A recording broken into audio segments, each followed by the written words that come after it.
Chapter 3. Evan looked down a dimly lit stairway. "We should get the custodian," he said. "We've wasted enough time," Cleo said. "Miss Crowley needs our help." Cleo and Evan stepped onto the first stone stair. Their footsteps echoed. The air felt cold. Suddenly, a sliding noise came from behind them. "The door!" Evan cried out. But it was too late. The bookcase slid shut. "What should we do?" Evan said. He searched for a lever that might reopen the door.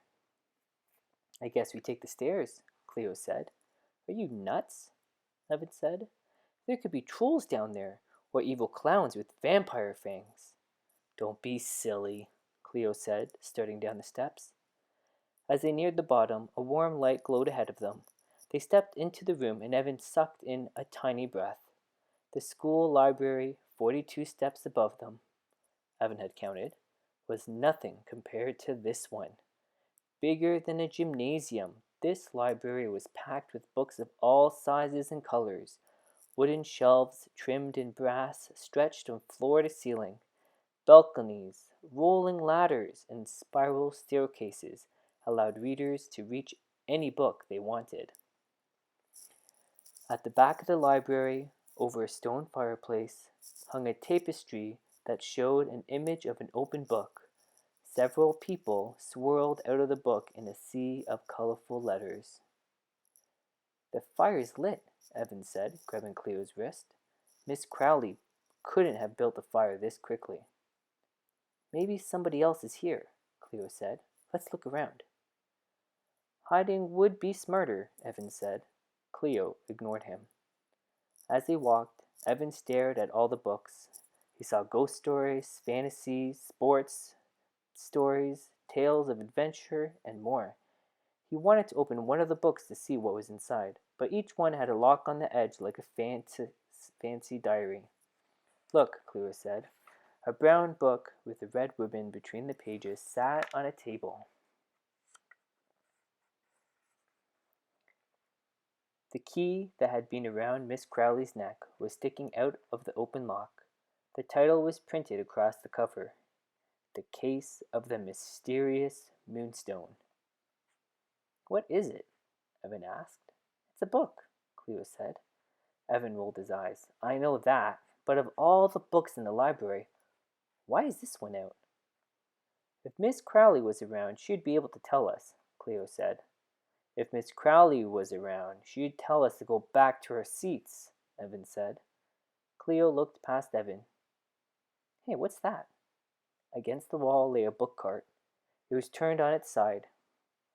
One of the shelves was dented and a leg was bent. The cart was sparkly and purple. "Miss Hilliard is here," Cleo said. "This cart doesn't mean Miss Hilliard's here," Evan said. And Evan was tucked between the bars of the book cart. Cleo took the envelope and opened it. The words were printed in purple ink. Cleo read it aloud. "Librarians speak in hushed voices of a magical library that sweeps readers off to different worlds. I never imagined the legends were true, or that one would be right there beneath my school.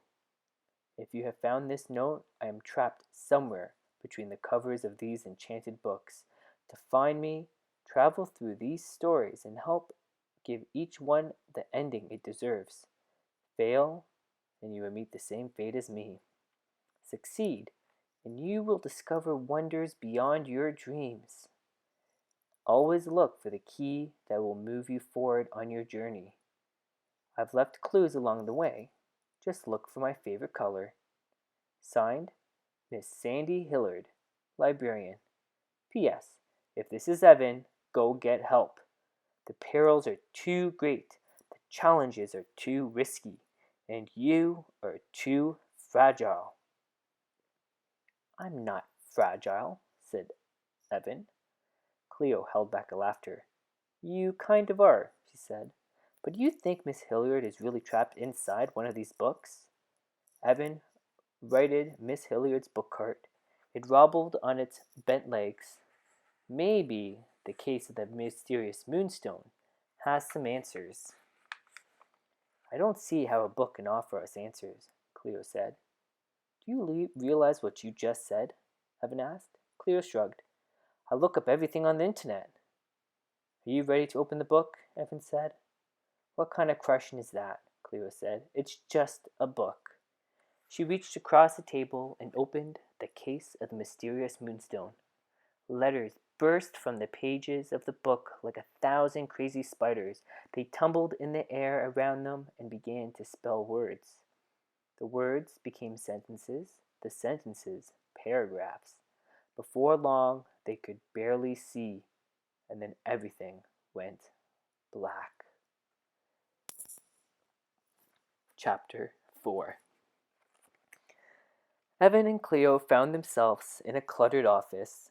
Gas lamps flickered. A large map of London hung over a desk piled high with papers. In the corner, a small bulldog lay curled on a leather chair. The dog lifted its head and gave a lazy woof. Did we? Evan began. Did we just get sucked into a book? Cleo said. Awesome, Evan whispered. Do you think Miss Hilliard? Cleo laughed. What are you wearing? Evan had on a dark jacket with buttons down the front and heavy gray pants. He reached up to feel around. Felt hat on his head. You look worse, Evan said. Cleo wore a frilly blue dress, which swayed like a bell every time she moved. She blushed. Don't you dare tell anyone about this, she hissed. Judging from the gas lamps and her clothes, we must be in the 19th century, Evan said. No way, Cleo said. My grandma was born in the 1950s and she had electricity, light bulbs, television, and everything.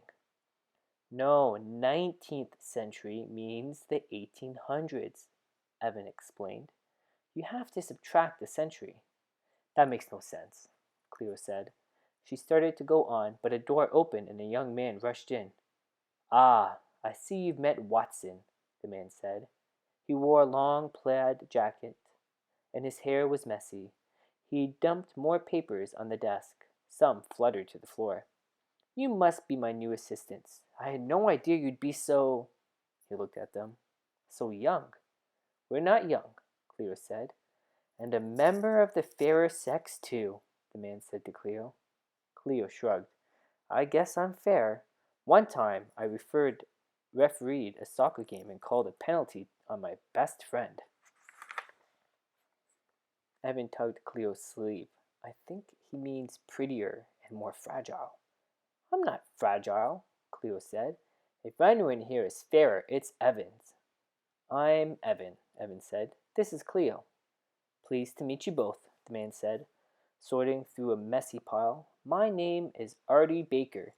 I'm a detective with the London police. You've been sent to help me solve a crime. Are you any good? Cleo asked. Artie pulled a treat from his pocket and tossed it to Watson. The dog gobbled it up. Well, I've had a bit of bad run, Artie said. What does that mean? Cleo said. It means I haven't solved a crime lately, Artie said. Lately? Evan asked. To be honest, Artie said, ever. Cleo and Evan glanced at each other in concern. Well, there was one case, Artie said.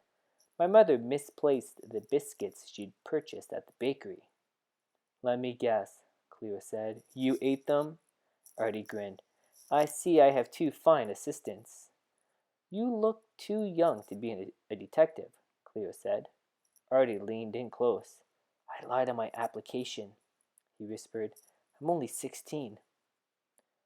I don't like the sound of this, Cleo muttered. So, where do we start? Evan asked. At the beginning, Artie said. Detectives must gather clues to uncover the truth. We need to find the Musgrave Moonstone. Don't you mean the mysterious Moonstone? Cleo asked. Whoever called it that? Artie said. That's the title of this book, Cleo said. What book? Artie said. She means the Musgrave Moonstone is very mysterious, Evan said. What's mysterious, old chap, is that the Musgrave Moonstone has been stolen, Artie said. The suspects are at Colonel Musgrave's home. His daughter is to be married tomorrow. The house will soon be filled with people, so we must be swift if we are to solve this mystery.